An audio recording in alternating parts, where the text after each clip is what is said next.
एक दिन में कितना काम करना चाहिए, एक हफ्ते में कितने दिन काम करना चाहिए, एक हफ्ते में कुल मिलाकर कितने वर्किंग आवर होने चाहिए।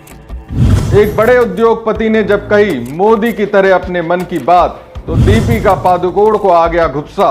उद्योगपति को अपने मन की बात बताकर करोड़ों काम करने वालों का जीत लिया दिल। उद्योगपति कोल्हू के बैल की तरह अपने कर्मचारियों से कराना चाहते हैं काम, लेकिन उनकी ख्वाहिश पर अगर किया जाए अमल तो फिर क्या स्थिति बनेगी। नमस्कार दोस्तों, मैं हूं प्रवीण चाहनी।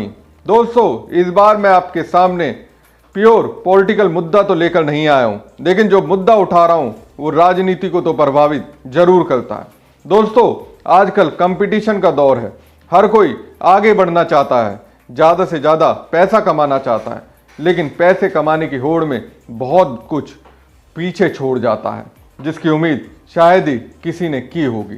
दोस्तों, मैं अपने काम के क्षेत्र में अपने सहयोगियों को कभी भी कोल्हू का बैल नहीं बनाना चाहता।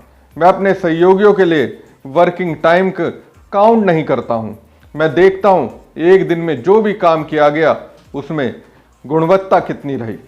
मैं ये नहीं देखता किसने कितने घंटे काम किए, लेकिन ये मेरी सोच है। लेकिन कईयों की सोच कुछ अलग तरह से की होती है।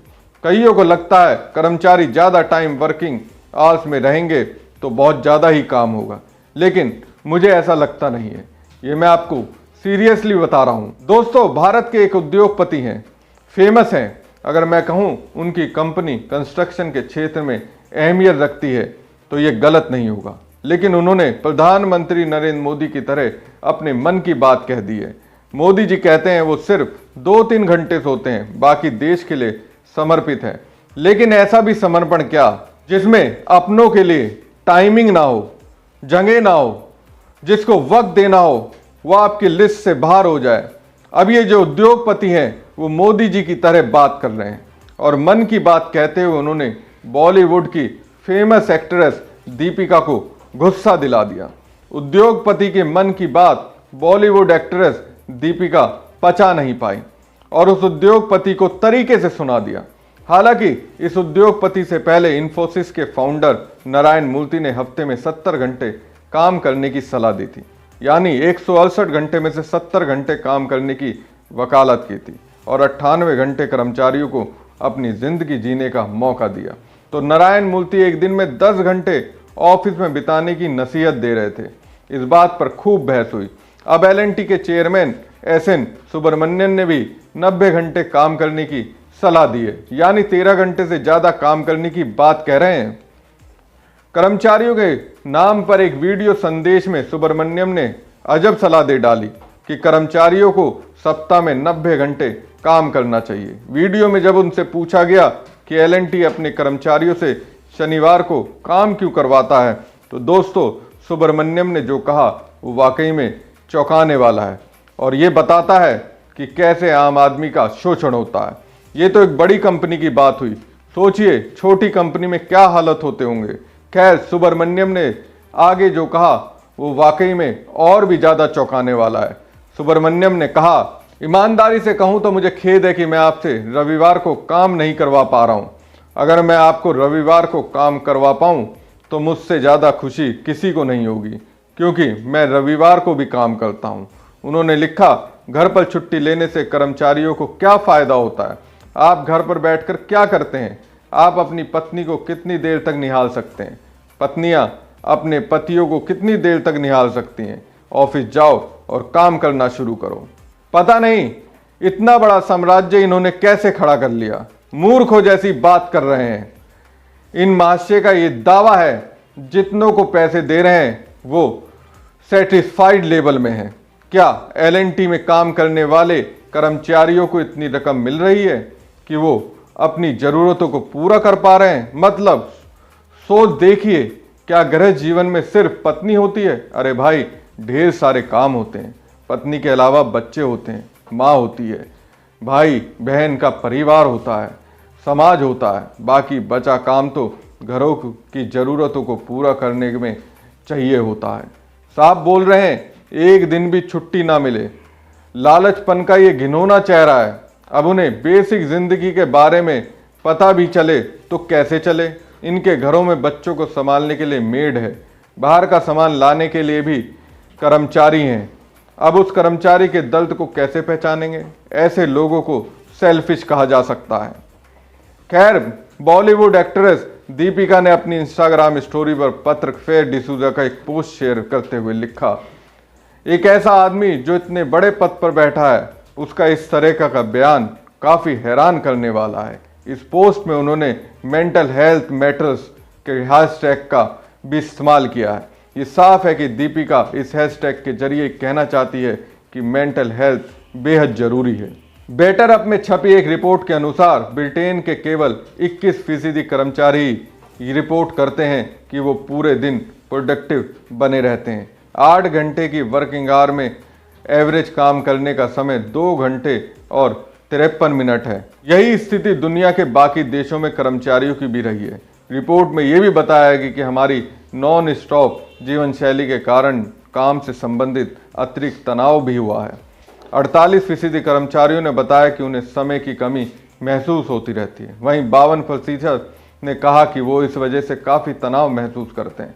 शायद यही कारण है कि 4 घंटे का कार्य सप्ताह इतना आकर्षक सपना है, भले ही ये औसत कर्मचारी के लिए पूरी तरह से संभव ना हो। रिसर्च से ये भी पता चलता है कि ज़्यादा काम करने से हमारी शारीरिक स्वास्थ्य को भी कितना नुकसान हो सकता है। WHO के अध्ययन में पाया गया कि हर सप्ताह औसतन 55 घंटे या उससे ज़्यादा काम करने से स्ट्रोक का जोखिम 35% और दिल की बीमारी से मरने का जोखिम 17% बढ़ जाता है, जबकि औसतन 35 से 40 घंटे काम करने से यह जोखिम मामूली रहता है। दोस्तों, 2020 में जब पूरी दुनिया में कोरोना का माहौल चल रहा था, तो उस समय काम करने की गुणवत्ता और उत्पादकता बढ़ गई थी, क्योंकि उस वक्त ज़्यादातर लोग घर से ही काम करते थे। रिपोर्ट में कहा गया कि यदि कर्मचारी सप्ताह में 2 बार दूर से काम करना जारी रखते हैं तो उस देश की GDP बढ़ सकती है। न्यूजीलैंड की एक कंपनी पेपुरेचुअल गार्जियन ने हफ्ते में 4 दिन के काम को लेकर एक प्रयोग किया। इस प्रयोग के नतीजों में यह पाया गया कि हफ्ते में 4 दिन काम करने से 78% कर्मचारी अपने काम और घरेलू जीवन के बीच अधिक प्रभावी ढंग से संतुलन बना सकते हैं, जबकि इस प्रयोग से पहले महज 54% ही अपने कामकाजी और घरेलू लाइफ के बीच बैलेंस बना पाए। दोस्तों, हर व्यक्ति के पास अलग अलग एनर्जी लेवल, प्रोडक्टिव साइकिल और काम करने का पसंदीदा तरीका और घंटे होते हैं। कुछ लोगों के लिए दिन में 8 घंटे का काम करना सबसे अच्छा काम हो सकता है, जबकि दूसरों के लिए इससे उत्पादकता में कमी और तनाव बढ़ सकता है। कंपनी और कर्मचारियों को कार्यकर्ताओं की क्षमता और खर्च किए गए घंटों के बीच सही संतुलन बनाना चाहिए। हालांकि ये सोचना आसान है कि लंबे समय तक काम करने से कंपनी को फायदा होगा, लेकिन डेटा इसके विपरीत संकेत देते हैं। कई कॉरपोरेट अधिकारियों को 40 घंटे की वर्किंग आवर के कारण ये विश्वास हो गया है कि ज़्यादा घंटे काम करने का मतलब है अधिक उत्पादन। हालांकि हमेशा ऐसा नहीं होता है, कई बार ज़्यादा इसके नुकसान होते हैं। इससे कुछ इस तरह भी समझा जा सकता है, भारत में जो लोग जर्सी गाय यानी विदेशी गाय के दूध को पसंद नहीं करते, जर्सी गाय खूब दूध देती है, लेकिन कम दूध देने के बाद भी देसी गाय दिल जीत लेती है। ऐसा क्यों होता है? ऐसा इसलिए होता है, एक पर ज़रूरत से ज़्यादा, उसकी क्षमता से ज़्यादा लेने का प्रयास होता है, लेकिन दूसरे पर इस तरह का दबाव नहीं होता। दोस्तों, एक रिपोर्ट के मुताबिक कुछ लोग ऐसे हो सकते हैं जो 70 घंटे के कार्य सप्ताह के बारे में शेखी बगालते हैं, मगर हर हफ्ते ज़्यादा घंटे काम करने का मतलब जरूरी नहीं कि उत्पादकता बढ़े। रिसर्च बताती है कि 50 घंटे प्रति सप्ताह काम करने के बाद उत्पादकता में तेजी से गिरावट आती है और 55 घंटे के बाद ये एकदम से गिर जाती है। इसके अलावा हर हफ्ते कम से कम एक पूरा दिन छुट्टी न लेने से कुल मिलाकर प्रति घंटे उत्पादन कम होता है। औसतन काम के 38 घंटे होने चाहिए। दोस्तों, 38 घंटे का कार्य सप्ताह डेनमार्क में काम किए गए घंटों की संख्या के बराबर है, जो लगातार दुनिया के सबसे खुशहाल देशों में से एक बना हुआ है। डेनमार्क पिछले कई सालों से विश्व खुशहाली रिपोर्ट में शीर्ष 3 सबसे खुशहाल देशों में से एक रहा है। डेनमार्क में लोग कड़ी मेहनत करते हैं और अन्य श्रमिकों की तरह ही उत्पादन है, लेकिन वो शायद ही कभी सप्ताह में 37 घंटे से ज़्यादा काम करते हों। अक्सर हर दिन 4 या 5 बजे तक कार्यालय से निकल जाते हैं। बेहद खुशहाल देश भूटान में तो काम के औसतन घंटे दुनिया में सबसे ज़्यादा 54.4 घंटे हैं। तो फिर भूटान के लोग खुश कैसे रहते हैं? इसकी वजह दूसरी फैक्टर है।